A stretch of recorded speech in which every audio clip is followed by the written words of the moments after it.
क्या होगा जब पूरी ही दुनिया एक ज़ॉम्बी वायरस के कारण तबाह हो चुकी होगी, जिसमें करोड़ों लोग मारे गए, शहर के शहर उजड़ गए और आखिरी बचे हुए कुछ सर्वाइवर्स मिलकर अब इस वायरस को खत्म करने की कोशिश में मारे मारे फिर रहे हैं। अब क्या वे इसमें कामयाब भी हो पाएंगे? जानते हैं दुनिया की सबसे बेहतरीन ज़ॉम्बी पोस्ट एपोलिप्टिक सीरीज दी वॉकिंग डेड के पहले सीजन में। कहानी की शुरुआत पोस्ट एपोलिप्टिक वर्ल्ड से होती है, जहां एक पुलिसमैन रिक रास्ते में ट्रक को पलटा हुआ देख नीचे आता है और अपने आसपास सब कुछ बर्बाद देख अब वो आगे पेट्रोल पंप तक जाने लगता है ताकि उसे थोड़ा बचा हुआ पेट्रोल ही मिल जाए। वहीं यहाँ भी हर तरफ सब कुछ बिखरा पड़ा था, लोगों की लाशें उनकी कारों में ही पड़ी सड़ रही थी। वहीं जब रिक पेट्रोल पंप तक पहुँच भी जाता है तो पाता है कि यहाँ कुछ नहीं बचा, मगर इसी बीच उसे अब एक कार की दूसरी ओर एक बच्ची के पैर दिखाई देते हैं जो कि अपने खिलौने को उठा रही थी और उसे बचाने के लिए अब रिक उसे आवाज देने लगता है कि उसे डरने की जरूरत नहीं और उसके पास खाना भी है। मगर उसके ऐसा कहते ही अब वो लड़की पलटती है, जहां वो भी अब तक बाकी की दुनिया की तरह ज़ॉम्बी बन चुकी थी और वो रिक को देखते ही उसकी ओर भागने लगती है। तो वहीं रिक बिना किसी हेजिटेशन के उसे गोली मार देता है। अब पूरी ही दुनिया इतनी बर्बाद कैसे हुई, लोग ज़ॉम्बी कैसे बने और रिक बड़ी ही बेदर्दी से उन्हें मार कैसे पा रहा है। यहाँ से कुछ हफ्ते पहले का समय दिखाया जाता है जब दुनिया नॉर्मल थी, जहाँ रिक अपने एक और पार्टनर शेन के साथ अपनी ड्यूटी पर था। जहाँ इस वक्त तक पूरी ही दुनिया नॉर्मल थी और किसी ने सोचा तक नहीं था कि जल्दी सब कुछ बदलने वाला है। अब रिक शेन को बता रहा था कि कैसे वो अपनी पत्नी लोरी और बेटे कार्ल के लिए समय नहीं निकाल पा रहा कि तभी उन्हें अब एक जगह से डिस्ट्रेस कॉल आती है और दोनों जल्दी से वहां जाने लगते हैं ताकि वहां से भाग रहे क्रिमिनल्स को पकड़ सके। जहां दोनों जल्दी से पहुंच अब रोड ब्लॉकर लगा देते हैं, जिससे कि क्रिमिनल की गाड़ी वहीं दूर जाकर पलट जाती है और उसमें से दो आदमी अब गन्स के साथ पुलिस पर ही शूटिंग करने लगते हैं। मगर रिक और शेन अब दोनों ही बड़ी ही आसानी से उन दोनों को मार डालते हैं, जिससे कि वे काफी ही सेटिस्फाइड भी थे कि उनका काम पूरा हुआ। मगर उन्होंने ध्यान नहीं दिया कि कार में एक तीसरा आदमी भी मौजूद था, जो कि अब बाहर आते ही पहले रिक को गोली मार देता है। हालांकि शेन ने तभी उसे मार दिया था, मगर अब तक रिक उस गोली के लगने से काफी घायल हो चुका था। अब शेन उसे हॉस्पिटल लाता है और यहाँ से अब समय गुजरना शुरू होता है, जहाँ रिक पाता कि शेन और उसका परिवार कई दिनों तक उससे मिलने आ रहे हैं और फाइनली एक दिन अब उसे होश आ ही जाता है। मगर अब उसे सब कुछ काफी ही अजीब लगने लगता है। उसके पास रखे हुए फूल सूख चुके थे, यानी कि काफी टाइम से उसके पास कोई नहीं आया। वहीं सारी ही घड़ियां बंद पड़ी थी और रिक जब बाहर आता है तो अब पूरा ही हॉस्पिटल बर्बाद हो चुका था, ना कोई डॉक्टर ना कोई पेशेंट। वहीं आगे बढ़ने पर अब रिक को फाइनली एक पेशेंट जमीन पर पड़ा हुआ नजर आता है, जिसकी की बॉडी पूरी तरह से बदल चुकी थी। और यहाँ से तो रिक और ज्यादा डर जाता है, जहाँ सामने उसे अब एक ऑपरेशन थिएटर पर मैसेज लिखा हुआ नजर आता है कि कोई भी इसे ना खोले और उस पर ताला लगा हुआ था। और यहाँ से तो अब रिक समझ चुका था कि उनके आसपास जरूर से कुछ बड़ा हुआ है, तो वो जल्दी से उस हॉस्पिटल से निकल बाहर आता है ताकि अपने घर जा सके। लेकिन यहाँ तो उसे और ज्यादा खौफनाक मंजर देखने को मिलता है, जहाँ हजारों लोगों की लाशें हॉस्पिटल के बाहर पड़ी थी और इससे भी अजीब बात, उन सभी के सिर में गोली मारी गई थी। यानी कि सिर्फ हॉस्पिटल में नहीं बल्कि बाहर भी सब कुछ तबाह हो चुका है। और रिक जल्दी से अब एक साइकिल उठा अपने घर की ओर निकल पड़ता है। मगर अब रिक का घर भी खाली पड़ा था और यहाँ उसकी पत्नी और बेटा कार्ल भी नहीं थे। यहाँ रिक रोते हुए बाहर आता है ताकि उसे कुछ पता ही चल जाए कि उसके हॉस्पिटल जाने के बाद पूरी ही दुनिया में ये सब क्या हो गया, कि उसके पीछे से अब एक बच्चा ड्वेन आकर उसे ज़ॉम्बी समझ उस पर वार करता है। हालांकि इसी बीच ड्वेन का पिता मॉर्गन उसे समझाता है कि ये कोई ज़ॉम्बी नहीं और वे उसे अपने घर ले जाते हैं। हालांकि मॉर्गन ने उसे अभी भी बांधा हुआ था और वो उसे पूछता है कि क्या रिक को किसी ज़ॉम्बी ने काटा था या उसे खरोंच मारी थी, और सब कुछ कंफर्म करने पर ही अब वो उसे खोल देता है। जहाँ से अब डिनर करते हुए मॉर्गन रिक को सब कुछ बताने लगता है कि कुछ हफ्ते पहले अचानक से कई देशों में एक वायरस फैला, जिससे कि पहले इंसान को बुखार होता है और फिर वो मर जाता है। लेकिन जैसे ही वो मरता है और उसका दिमाग काम करना बंद कर देता है, उसकी बॉडी जिसमें कि कोई सेंसेशन नहीं बची थी वो अचानक से ही काटने के लिए भागने लगती है और जिसे भी वे काट लेते हैं वो भी कुछ देर बाद खुद ज़ॉम्बी ही बन जाता है। जहाँ नन्हा ड्वेन बाहर की गली में अपनी ज़ॉम्बी माँ को देख काफी ही दुखी था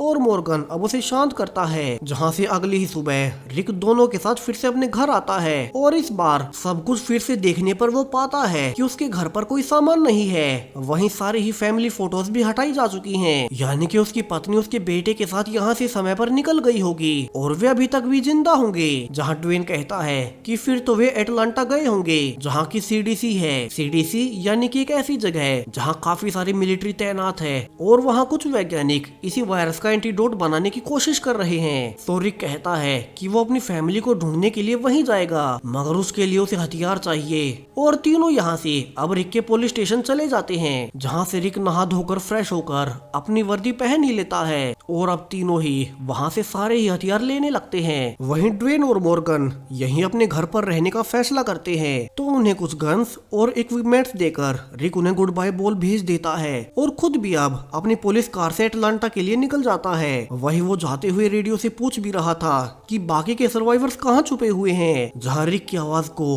अब एक कैंप के लोग सुन भी लेते हैं, मगर जब तक वे रिप्लाई कर पाते रिक के सिग्नल्स बंद हो चुके थे। और यहाँ से रिवील होता है कि ये कैंप जंगल के बीचों बीच है, जहाँ किसी भी ज़ॉम्बी के आने के चांसेस बहुत कम है। वहीं इसी कैंप में रिक का साथी शेन भी था, जो कि रिक की वाइफ लोरी और उसके बेटे कार्ल को यहाँ ले आया था। अब यहाँ से लोरी को लगता है कि उसका पति रिक हॉस्पिटल में ही मारा गया होगा या फिर ज़ॉम्बी बन गया होगा। वही वो कैंप के बाकी लोगों को सजेशन भी देती है कि उन्हें मेन रोड पर साइन लगा देना चाहिए, ताकि यहाँ से गुजर रहे सर्वाइवर्स यहाँ आकर छुप सके। मगर शेन के अनुसार अभी तो उन्हें खुद की सेफ्टी के बारे में सोचना चाहिए। वहीं कुछ देर बाद जब दोनों ही अकेले थे, शेन लोरी को किस कर लेता है, यानी कि दोनों को लगा कि रिक मर चुका होगा और इसीलिए रिक का पार्टनर शेन अब उसी की पत्नी के साथ रिलेशनशिप में है। वाह, क्या दोस्ती निभाई है शेन ने। तो वहीं इसी वक्त रिक उन्हें ढूंढने के लिए निकल पड़ा था, जहाँ रास्ते में उसकी गाड़ी का ऑयल खत्म हो जाता है और रिक पाता भी है कि कुछ लोगों ने ज़ॉम्बी से बचने के लिए खुद को ही गोली मार ली। तो वहीं उनके घर और गाड़ी में कोई तेल भी नहीं था, तो अब मजबूरी में रिक को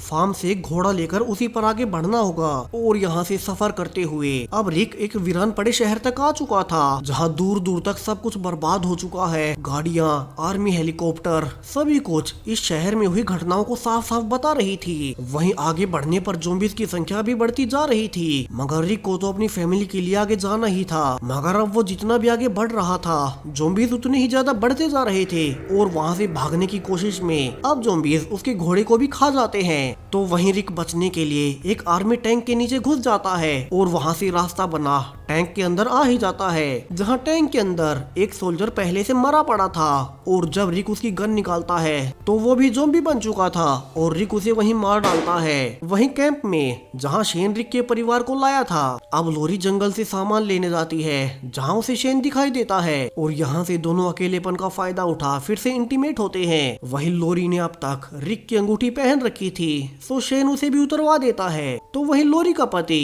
रिक इस वक्त टैंक में फंसा हुआ है, जिसे कि बाहर से हजारों ज़ॉम्बीज़ ने घेर रखा था, कि तभी वहाँ रेडियो से सिग्नल आता है और कोई ग्लेन नाम का आदमी अब रिक से कहता है कि वो वहाँ से निकल जाए और वे दोनों पास के ही एक स्टोर में छिप सकते हैं। जहाँ कुछ देर इंतजार के बाद फाइनली रिक बाहर आता है और ज़ॉम्बीज़ को गोली मार वहाँ से निकलने लगता है, जहाँ रास्ते में उसे ग्लेन भी मिलता है, जिसने की रेडियो पर उसे निकलने को कहा था और वो भी उसी की तरह सर्वाइवर था। और दोनों यहाँ से भागकर किसी तरह से एक स्टोर में घुस जान बचाते हैं। मगर यहाँ तो ऑलरेडी और भी सर्वाइवर्स मौजूद थे, जिनमें से एक लड़की एंड्रिया रिक पर गुस्सा करती है, क्योंकि वो अपने पीछे काफी सारे ज़ॉम्बीज़ को उन तक ले आया और इससे तो अब उनका ये ठिकाना भी सेफ नहीं बचा है, जहाँ पर वे सभी पिछले कई दिनों से छुपे हुए थे। और तभी उन्हें ऊपर से भी गोलियों की आवाज आती है और सब भागकर ऊपर देखने जाते हैं, जहाँ उनका एक साथी मार्ले बेवजह में ज़ॉम्बीज़ को मार गोलियां वेस्ट कर रहा था। और जब एक सर्वाइवर टी डॉग उसका विरोध भी करता है, तो मार्ले उसे धमकाने लगता है और उसे मारता भी है, यह कहकर कि कोई उसे कुछ नहीं कह सकता। मगर तभी पीछे से रिक आकर उसे बेहोश कर देता है और एक पाइप से बांध देता है। मगर अब प्रॉब्लम ये भी थी कि रिक के पीछे सारे ही ज़ॉम्बीज़ यहाँ तक आ चुके थे और उन्हें जल्द से जल्द यहाँ से निकलना ही होगा। वहीं एक सर्वाइवर जैकी कहता है कि उसकी एक बड़ी वैन थोड़ी ही दूर खड़ी है, जिसमें कि वे सब बैठकर यहाँ से निकल सकते हैं, मगर उनमें से किसी एक को पहले ज़ॉम्बीज़ का ध्यान भटकाना होगा। वहीं उस वैन को लेने के लिए भी किसी न किसी को बिल्डिंग से बाहर जाना ही होगा, जहाँ अब हजारों ज़ॉम्बीज़ इकट्ठे हो चुके हैं। तो वहीं मार्ले अब टी डॉग पर गुस्सा करता है, क्योंकि उसी की वजह से मार्ले अभी बंधा हुआ है। वहीं अब जब सब नीचे देखने जाते हैं तो पाते हैं कि ज़ॉम्बीज़ ने ऑलरेडी बिल्डिंग का पहला गेट तोड़ दिया है और जल्द ही वे दूसरा गेट भी तोड़ ही देंगे, यानी कि उनके पास यहाँ से निकलने का ज्यादा वक्त नहीं बचा है। और सब मिलकर बाहर से रिक की वैन लाने का प्लान बनाने लगते हैं। वहीं एंड्रिया ने एक आइडिया देती है कि ज़ॉम्बीज इंसानों को उनकी गंध से पहचानते हैं। सो अगर वे किसी मरे हुए ज़ॉम्बी का खून खुद पर लगा ले तो शायद से वे बाहर निकल सकते हैं और ज़ॉम्बीज उन पर अटैक नहीं करेंगे। अब इसी को टेस्ट करने के लिए वे नीचे दो मरे हुए दो ज़ॉम्बीज का खून रिक और ग्लेन पर लगाने लगते हैं, जो कि दोनों बाहर जाएंगे। हालांकि दोनों को ही उस खून से काफी ही बदबू आ रही थी, मगर उन्हें यहाँ से निकलने के लिए ये तो करना ही था। वहीं जाने से पहले रिक अब टी डॉग को मार्ले की हथकड़ियों की चाबी भी देता है ताकि वे उसे भी यहाँ से निकाल सके। और यहाँ से दोनों अब डरते हुए बाहर आते हैं और फॉर्चुनेटली उनका प्लान काम भी करता है, जहाँ कोई भी ज़ॉम्बी उन्हें सुनकर उनके पास नहीं आ रहा था और दोनों धीमे धीमे वहाँ से गाड़ी लेने निकल रहे थे। वहीं जब ऊपर से सब उन्हें देख ही रहे थे तो वे नोटिस करते हैं कि अचानक से ही मौसम खराब हो रहा है और जल्द ही बारिश आने वाली है। और रिक और ग्लेन की बुरी किस्मत कि अब बारिश आते ही उन पर जो ज़ॉम्बीज का खून लगा था अब वो धुलने लगता है और बाकी के सारे ही ज़ॉम्बीज उन्हें फिर से नोटिस करने लगते हैं। तो जल्दी से एक ज़ॉम्बी को मार रिक ग्लेन के साथ पास की ही फेंसिंग को खुद पार करता है और जब तक बाकी ज़ॉम्बीज उन तक पहुंच पाते उन्हें जैकी की वैन मिल चुकी थी। सो अपने प्लान के मुताबिक अब दोनों वैन के साथ हाईवे पर जाते हैं और एक तेज चलने वाली स्पोर्ट्स कार के शीशे तोड़ रिक उसे स्टार्ट करता है, जहां से प्लान था कि ग्लेन इस तेज चलने वाली स्पोर्ट्स कार में बैठ बिल्डिंग के बाहर मौजूद सारे ही ज़ॉम्बीज को अपने पीछे लगाएगा। तो वहीं इसी दौरान रिक बाकी सर्वाइवर्स को वैन में बिठा शहर से निकल जाएगा। अब ग्लेन सबको रेडियो से खबर भेजता है कि वे आ रहे हैं और सब वहां से निकलने को तैयार रहें, जिसे कि सुन अब टी डॉग जल्दी जल्दी में चाबी से मार्ले को खोलने भागता है, मगर इसी बीच वो गलती से गिर गया था और हथकड़ियों की चाबी एक पाइप में गिर जाती है, यानी कि अब मार्ले को निकाला नहीं जा सकता। और टी डॉग अब मार्ले से माफी मांगते हुए वहां से भाग जाता है। वहीं नीचे अब तक ग्लेन की गाड़ी की आवाज से सारे ही ज़ॉम्बीज उसके पीछे पीछे जाने लगे थे और इसी डिस्ट्रैक्शन का फायदा उठा पीछे से रिक अब बाकी सबको वैन में बिठाने लगता है। और जब वे वहां से निकल ही रहे थे कि रिक को टी डॉग बताता है कि उसने गलती से हथकड़ियों की चाबी ही गुमा दी और मार्ले अभी भी वहीं बिल्डिंग में बंधा हुआ है, जहां मार्ले पा रहा था कि ज़ॉम्बीज ऊपर तक आ चुके हैं और अब उसके पास बचने का कोई रास्ता नहीं है। तो वहीं अब तक ग्लेन भी तेजी से कार चला ज़ॉम्बी से आगे निकल गया था, जिससे कि वो काफी ही खुश था। वहीं जैकी अब रिक को बताता है कि यहाँ से थोड़ी ही दूर जंगल के बीचों बीच मार्ले के भाई डैरो का एक कैंप है, जिसमें 10 के आसपास लोग रहते हैं और वे वहीं चले जाएंगे। अब ये सेम वही कैंप था जहाँ रिक की पत्नी और बेटा और उसका दोस्त शेन साथ रहते हैं, जहां आज तो शेन रिक के बेटे कार्ल से कह भी रहा था कि अब से वो ही उसका पिता है और वे रिक को भूल जाएं। मगर तभी वहां अब गाड़ी में ग्लेन और वैन में बाकी सब आ जाते हैं और फाइनली यहां से रिक जान पाता है कि उसकी पत्नी और बेटा इसी कैंप में है, जहां वे दोनों भी रिक को जिंदा देख काफी ही खुश होते हैं और उसे गले से लगा लेते हैं। मगर शेन के लिए अब सब कुछ बदल चुका था। उसने रिक की गैर मौजूदगी में उसके ही दोस्त की पत्नी से संबंध बनाए, मगर अब तो वो वापिस आ चुका है। तो शेन और लोरी दोनों ही कश्मकश में थे कि वे रिक को ये सब कैसे बताएंगे कि उसे मरा हुआ मान वे दोनों ही एक साथ सोए। अब इससे आगे क्या होगा, तीनों अपने रिलेशन को कैसे डिफाइन कर पाएंगे और क्या रिक अपने दोस्त और अपनी पत्नी को माफ भी कर पाएगा। वहीं क्या वे ज़ॉम्बी से बच यहाँ से निकल भी पाएंगे, जानिए इस सीरीज के दूसरे पार्ट में। सो वीडियो कैसा लगा कमेंट्स में जरूर से बताएं, साथ ही चैनल को सब्सक्राइब करें आने वाले वीडियोस की नोटिफिकेशन के लिए। Thank you.